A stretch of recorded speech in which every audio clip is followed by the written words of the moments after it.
Hello दोस्तों, राम राम, जय माता दी। मैं इस वीडियो में बृहस्पतिवार व्रत की कथा प्रारंभ करती हूँ। बहुत समय पहले की बात है। भारत में एक राजा राज्य करता था। वह अति प्रतापी एवं दानी था। वह प्रतिदिन मंदिर में भगवान दर्शन करने जाता था और गुरु और ब्राह्मण की सेवा भी किया करता था। उसके द्वारा से कोई भी याचक निराश नहीं लौटता था। वह प्रत्येक गुरुवार को व्रत रखता और पूजन करता। हर दिन गरीबों की मदद करता था। परंतु यह सब बातें उसकी रानी पसंद नहीं करती थी। वह न व्रत करती थी और न ही किसी को एक भी पैसा दान रूप में देती थी। वह राजा को भी ऐसा करने से रोकती थी। एक समय की बात है, जब राजा शिकार खेलने वन को चले गए थे। महल में सिर्फ रानी और दासी थी। उस समय गुरु बृहस्पति साधु का रूप धारण कर राजा के दरवाजे पर भिक्षा मांगने आए। साधु ने रानी से भिक्षा मांगी तो वह कहने लगी, हे साधु महाराज, मैं इस दान पुण्य से तंग आ गई हूँ। इस काम के लिए तो मेरे पति देवी बहुत हैं। अब आप ऐसी कृपा करें कि सारा धन नष्ट हो जाए तथा मैं आराम से रह सकूं। साधु का भेष रखे बृहस्पति देव ने कहा, हे देवी, तुम अति विचित्र हो। संतान और धन से कोई दुखी नहीं होता, सभी इसे चाहते हैं। पापी भी पुत्र और धन की इच्छा करता है।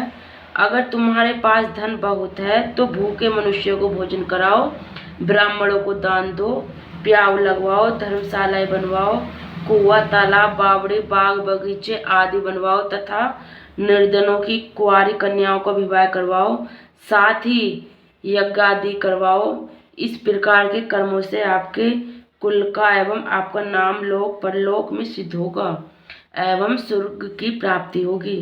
किंतु वह मूर्ख रानी साधु की इन बातों से खुश नहीं हुई। वह बोली, हे साधु महाराज, मुझे ऐसी संपत्ति की आवश्यकता नहीं है जो मेरे काम न आए तथा जिसको मैं अन्य लोगों को दान दूं, जिसको रखने से संभालने से ही मेरा सारा समय नष्ट हो जाए। साधु ने रानी को समझाने का बहुत प्रयत्न किया, परंतु रानी अपनी बात पर अडिग रही।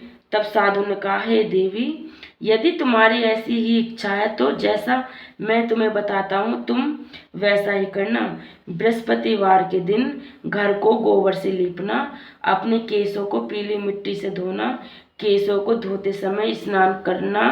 राजा ने कहा कि वह भी हजामत करवाएं।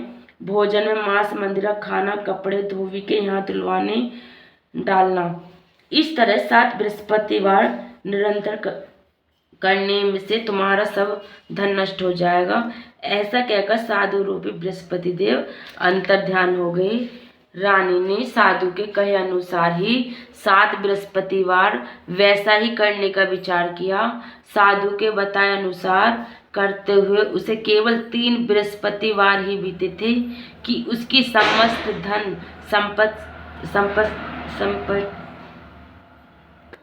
संपत्ति नष्ट हो गई। कहे अनुसार ही करने से भरपेट भोजन के लिए वह दोनों समय परिवार तरसने लगा तथा सांसारिक भोगों से दुखी रहने लगा। इस प्रकार अभावग्रस्त जीवन से तंग आकर एक राजा रानी से कहने लगा कि हे रानी, तुम यहाँ पर रहो, मैं दूसरे देश को जाता हूँ, क्योंकि यहाँ पर मुझे सभी मनुष्य जानते हैं, इसलिए मैं यहाँ कोई कार्य नहीं कर सकता। देश चोरी परदेश भीख के समान है। ऐसा कहकर राजा परदेश चला गया। वहाँ जंगल में लकड़ी काट कर लाता और उन्हें शहर में बेचकर जीवन यापन करने लगा। राजा के जाने के पश्चात इधर उसके बिना रानी और दासी दुखी रहने लगी। किसी दिन भोजन मिलता तो किसी दिन जल पीकर ही रहना पड़ता था।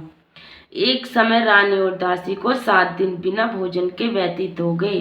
तो रानी अपनी दासी से बोली, हे दासी, यहाँ समीप ही के नगर में मेरी बहन रहती है जो बहुत धनवान है।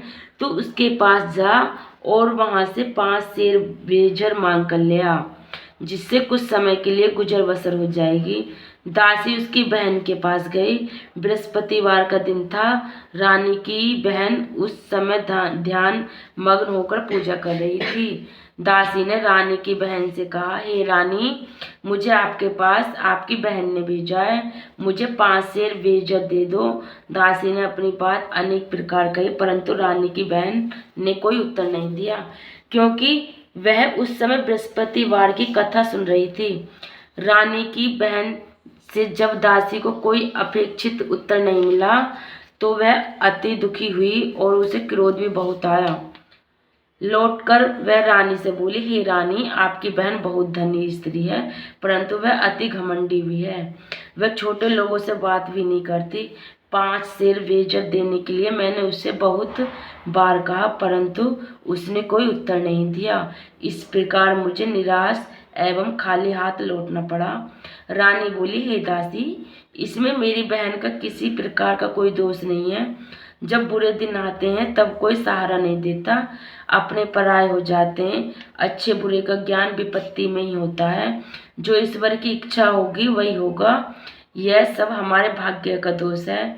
उधर पूजा समाप्त होने के पश्चात रानी की बहन ने सोचा कि मेरी बहन की दासी आई थी, परंतु मैंने उसे कोई उत्तर नहीं दिया। इससे वह बहुत दुखी हुई होगी। कथा सुनकर तथा विष्णु भगवान का प्रसाद ग्रहण कर वह अपनी बहन के घर आई तथा बोली, हे बहन, मैं बृहस्पतिवार का व्रत कर रही थी, तुम्हारी दासी आई, परंतु कथा समाप्त होने से पूर्व न उठते हैं और न ही बोलते हैं, इसलिए मैं नहीं बोली। बताओ दासी किस कार्य से मेरे पास गई थी? रानी बोली, बहन, हमारे घर अनाज नहीं था तथा राजा परदेश गए हुए हैं। वैसे तुमसे कोई बात छिपी नहीं है, इसी कारण मैं दासी को तुम्हारे पास 5 सेर भेजर लेने के लिए भेजा था। इस पर रानी की बहन बोली, हे बहन, बृहस्पति भगवान सबको मनोवांछित फल देते हैं। देखो, शायद तुम्हारे घर भी किसी कोने में अनाज रखा हो। यह सुनकर रानी की बहन की बातें से विकसित होकर दासी घर के अंदर गई तो वहां उसे एक घड़ा बेजर का भरा मिल गया। उसे बड़ा आश्चर्य हुआ, क्योंकि उसके अनुसार घर का एक एक बर्तन अन्न से खाली था। उसने बाहर आकर रानी को सारा वृतांत सुनाया। दासी अपनी रानी से कहने लगी, हे रानी, देखो, वैसे भी हमको जब अन्न नहीं मिलता तो वह भी व्रत समान ही है। अगर इनसे व्रत की विधि तथा कथा पूछ ली जाए तो बृहस्पतिवार का व्रत हम भी किया करेंगे। और फिर दासी के कहने पर रानी ने अपनी बहन से बृहस्पतिवार व्रत पूजन विधि एवं नियमों के बारे में विस्तार से पूछा। उन्होंने बताया, जो बृहस्पतिवार के व्रत में चने की दाल और मुनक्खा से विष्णु भगवान का केले की जड़ में पूजन कर दीपक जलाता है, पीला भोजन करता है, पीले वस्त्र धारण करता है तथा प्रेम पूर्वक बृहस्पति भगवान की कथा सुनता है, इस प्रकार करने से गुरु भगवान उस भक्त से प्रसन्न होते हैं, धन अन्न पुत्र देते हैं, मनोवांछित मनोकामना पूर्ण करते हैं। व्रत एवं पूजन की विधि बताकर रानी की बहन अपने घर लौट आई। तत्पश्चात रानी और दासी दोनों ने निश्चय किया कि बृहस्पति देव भगवान का व्रत एवं पूजन जरूर करेंगे। 7 दिन पश्चात जब बृहस्पतिवार आया तो दोनों ने व्रत रखा। दासी गुड़साल में जाकर चना और गुड़ बीन लाए और उसकी दाल बनाकर केले की जड़ में विष्णु भगवान का पूजन किया। तब भोजन पीला कहाँ से आए, यह सोचकर दोनों बड़ी दुखी हुई, परंतु उन्होंने व्रत किया था, इसलिए बृहस्पति देव भगवान उनसे प्रसन्न थे। एक साधारण व्यक्ति के रूप में वे 2 थालों में सुंदर पीला भोजन लेके आए और दासी को देकर बोले, हे दासी, यह भोजन तुम्हारे और रानी के लिए है, तुम दोनों ही इसे ग्रहण करना। दासी भोजन पाकर अति प्रसन्न हुई और रानी से बोली, हे रानी, भोजन कर लो। रानी को भोजन के विषय में कुछ पता नहीं था, इसलिए वह दासी से बोली, जा तू ही भोजन कर, क्यों, तू व्रत में हमारी हंसी उड़ाती है। दासी बोली, हे रानी, एक व्यक्ति दे गया है। रानी बोली, वह भोजन तेरे लिए ही दे गया, इसलिए तू ही भोजन कर। दासी ने कहा, हे रानी, वह व्यक्ति हम दोनों के लिए ही दोनों थालों में भोजन देकर गया है, अतः मैं और आप दोनों ही साथ साथ भोजन करेंगी। दोनों ने गुरु भगवान को धन्यवाद एवं नमस्कार कर भोजन प्रारंभ किया। उसके बाद से दोनों प्रत्येक बृहस्पतिवार को गुरु भगवान का व्रत और पूजन करने लगी।